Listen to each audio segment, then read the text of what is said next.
శ్రీ వెంకటేశ్వర స్వామి మహత్యం. సౌనకాది మునులతో మహాసూతుడిలా చెప్పసాగాడు. అది సత్యలోకం. బ్రహ్మదేవుడు సరస్వతీదేవికి సృష్టి విశేషాలు వివరిస్తున్నాడు. అక్కడి ఆయన మానసపుత్రుడు నారదుడు వచ్చి వారికి నమస్కరించాడు. బ్రహ్మ దీవించినాడు. నారదుడు, తండ్రి, వచ్చేది కలియుగం కదా, దేవతలు భూలోకంలో అడుగుపెట్టడానికే భయపడుతున్నారు. మరి ప్రజలు శ్రీమన్నారాయణ్ణి పూజించుకునే అవకాశం ఏది అని ప్రశ్నించాడు. బ్రహ్మదేవుడు, నారాయణ, నీ ప్రశ్న లోకాశ్రేయస్సును కోరినదిగా ఉంది.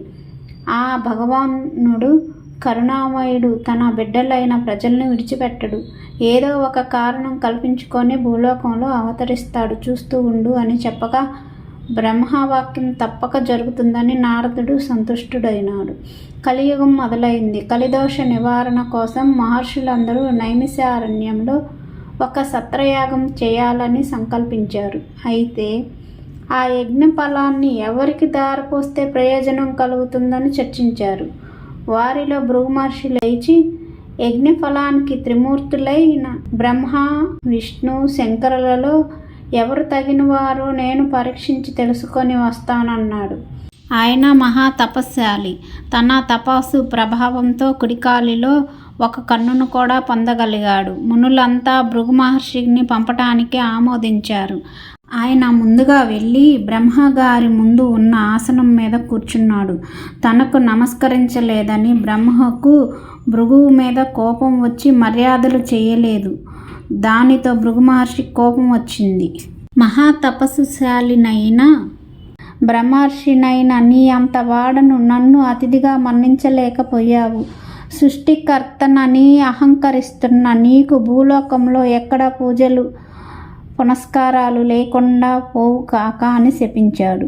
ఆ తర్వాత కైలాసానికి వెళ్ళాడు. అక్కడ పరమేశ్వరుడు కూడా పార్వతీదేవితో ఆనందనాట్యాలు చేస్తూ భృగువు రాకను గమనించలేదు. దానితో భృగువు మహాకోపిష్ఠుడై, మహేశ్వర, నీవు నాట్య విలాసాలలో మునిగి మహాతపస్శాలిని. భృగు మహర్షి కోపిష్ఠుడై, మహేశ్వర, నీవు నాట్య విలాసాలలో మునిగి మహాతపస్శాలిని, అతిథిని అయిన నన్ను నిర్లక్ష్యం చేశావు కనుక భూలోకంలో నీకు లింగరూపంలోనే కానీ నిజరూపంలో ఆరాధన జరగకుండుగాక అని శపించాడు. అప్పటి నుంచి శివయ్యకు లింగరూపంలోనే పూజలు జరుగుతున్నాయి. తర్వాత విష్ణులోకానికి వచ్చాడు. మాధవుడు పాన్పు మీద పరుండి తనకు పాదసేవ చేస్తున్న లక్ష్మీదేవితో సరసల్లాపాలు ఆడుతున్నాడు. ముని రాకను గమనించలేదు. భృగు వెళ్ళి, అతిథిగా వచ్చిన నన్ను అవమానిస్తావా అంటూ విష్ణుమూర్తి గుండెల మీద తన్నాడు. ఒక్కసారిగా లోకాలన్నీ కంపించాయి. సముద్రాలు కరిగిపోయాయి. భూమి దద్దరిల్లింది. అయినా శ్రీ మహావిష్ణువు రవ్వంత కూడా ఆగ్రహించక పరమశాంతి స్వభావంతో లేచి మునికి నమస్కరించి, మునీంద్ర, నీ రాక చేత వైకుంఠమే పావనమైనది. మీ రాక గమనించలేదు. నా అవినయాన్ని మన్నించండి అంటూ భృగు మహర్షికి పాదాలొత్తుతూ కాలిలో ఉన్న జ్ఞాననేత్రమును చిదిమేశాడు. భృగు మహర్షికి గర్వభంగమైనది.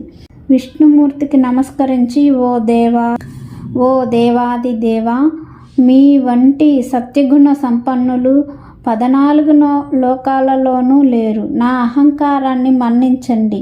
మీరే లోక సంరక్షణకు తగినవారు కాబట్టి భూలోకంలో కలి ప్రభావాన్ని నశింపజేసి ధర్మరక్షణ చేసి ప్రజల కష్టాలను తీర్చడానికి తప్పకుండా అవతరించాలి అని ప్రార్థించి తిరిగి భూలోకానికి వచ్చి మునులతో, త్రిమూర్తులలోనూ పరమసాత్వికుడు శ్రీమన్నారాయణుడే అతని యజ్ఞఫలానికి అర్హుడు అని నిష్కర్షంగా చెప్పినాడు. మునులందరూ సత్రయాగం చేసి ఆ ఫలాన్ని యజ్ఞపురుషుడైన గోవిందునికే దారపోశారు. వారు అక్కడ వైకుంఠంలో లక్ష్మీదేవికి కోపం వచ్చింది. శ్రీహరి వృక్షస్థలమే తన నివాసం. ఆ నివాసాన్ని ఒక ముని కాలితో తన్నాడు. అందుకు శ్రీహరి కోపించక ఆయనకు మర్యాదలు చేసినాడు అని భర్తయే తనను గౌరవించలేదు. అందుకే లక్ష్మీదేవికి కోపం వచ్చింది. భూలోకానికి ప్రయాణమయ్యింది. లక్ష్మి లేని ఇల్లు కళావిహీనమైపోయింది.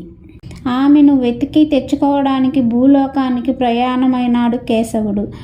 ఇంతలో భూదేవి వచ్చి, దేవా, కలియుగంలో అధర్మం పెరిగింది, పాపభారం మొయ్యలేకపోతున్నాను, నువ్వు భూలోకంలో అవతరించి నన్ను కాపాడు అని కోరింది. వెంటనే శ్రీ మహావిష్ణువు శ్రీనివాసుడనే పేరుతో భూలోకానికి అవతరించి లక్ష్మీదేవి కోసం వెతకడం ప్రారంభించాడు. శేషాద్రి కొండలలో ఒక పుట్టను నివాసంగా చేసుకున్నాడు. శేషాద్రి పర్వత ప్రాంతాలను పాలిస్తున్న చోళ మహారాజు ఆకాశరాజు. అతడు సంతానం లేక పుత్రకామేష్టి యాగం చేయబోతూ భూమిని దున్నుతుండగా నాగలికి ఒక బంగారు పెట్టె తగిలింది. తెరచి చూడగా మహాలక్ష్మి కళ్ళతో ఒక బాలిక కనిపించింది. ఆమెయే భూలోకానికి వచ్చిన శ్రీ మహాలక్ష్మి. ఆకాశరాజు సంతోషపడి ఆ పిల్లకు పద్మావతి అని పేరు పెట్టుకొని అల్లారుముద్దుగా పెంచాడు. యుక్త వయసు వచ్చిన పద్మావతి ఒకసారి లక్ష్మిని వెతుకుతున్న శ్రీనివాసుని చూసి మోహించి తల్లిదండ్రులకు చెప్పింది. ఆకాశరాజు వచ్చి చూచి శ్రీనివాసుని తేజో విశేషాలకు ఆశ్చర్యపడి అతడే శ్రీ మహావిష్ణువని భావించి పద్మావతినిచ్చి వివాహం చేశాడు. ఆకాశరాజు తర్వాత తొండమాన్ రాజు అయినాడు.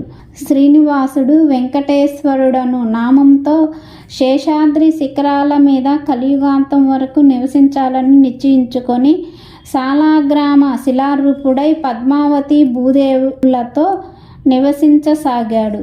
తొండమానుడు శ్రీ వెంకటేశ్వరునికి ఆలయం నిర్మించాడు. అప్పటి నుంచి తనను సేవించే భక్తులకు కల్పవృక్షం లాంటి వాడై శ్రీనివాసుడు భక్తులను సంరక్షిస్తున్నాడు. బ్రహ్మదేవుని వాక్యము ఇలా ఫలించింది. ఒకసారి నవగ్రహాలలో 7వ వాడైన శనిదేవునికి తననెవ్వరూ భక్తితో సేవించటం లేదని, భయంతో మాత్రమే పూజిస్తున్నారని విచారం కలిగింది. కలియుగ దైవమైన శ్రీ వెంకటేశ్వర స్వామిని గురించి తపస్సు చేశాడు. ఆ దేవుడు ప్రత్యక్షం కాగా శనిదేవుడు, స్వామి, నా పేరు వింటుంటే ప్రజలు భయపడుతున్నారు, అందరినీ పూజించినట్లు నన్ను పూజించటం లేదు. ఇక నుంచి నాకు ప్రీతి అయిన శనివారం నాడు నన్ను ధ్యానించి ఆరాధించి ఆ పైన నిన్ను పూజించిన వారికి సర్వదేవతలను పూజించిన ఫలం ఆ ఒక్క రోజులోనే రావాలని కోరినాడు. అందుకు స్వామి చిరునవ్వు నవ్వి, శనేశ్వరా, నీ రాక సమంజసంగానే ఉంది. అసలు నీకు నాకు భేదమేముంది?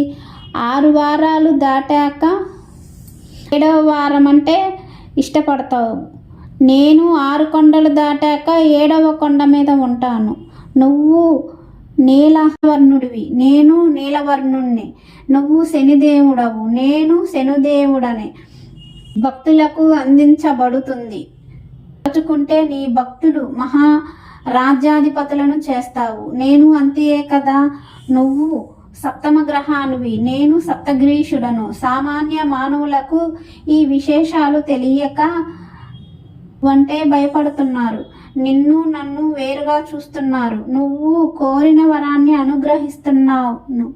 భక్తులకు ఒక శనివారం నాడు ప్రారంభించి 7వ శనివారం పాటు నిన్ను ముందు పూజించి ఆ తర్వాత నన్ను పూజిస్తూ ఒక మహావ్రతముగా ఎవరు ఆచరిస్తారో వారికి నువ్విచ్చే ఫలంతో పాటు నా సంపూర్ణ అనుగ్రహాన్ని కూడా లభిస్తుంది. సప్తమ శని దోషాల నుంచి వారు విముక్తులై సౌఖ్యాన్ని పొందుతారు. ఆయురారోగ్యాది సకల శ్రేయస్సులను పొందుతారు. ఇందులో సంశయమేమీ లేదు అని వరమిచ్చాడు. సౌనకాది మహామునులంతా సూతుడు చెప్పింది విని చాలా ఆనందించి ఈ సప్త శనివారాల వ్రతం ఆచరించి శ్రీనివాసుని అనుగ్రహం పొంది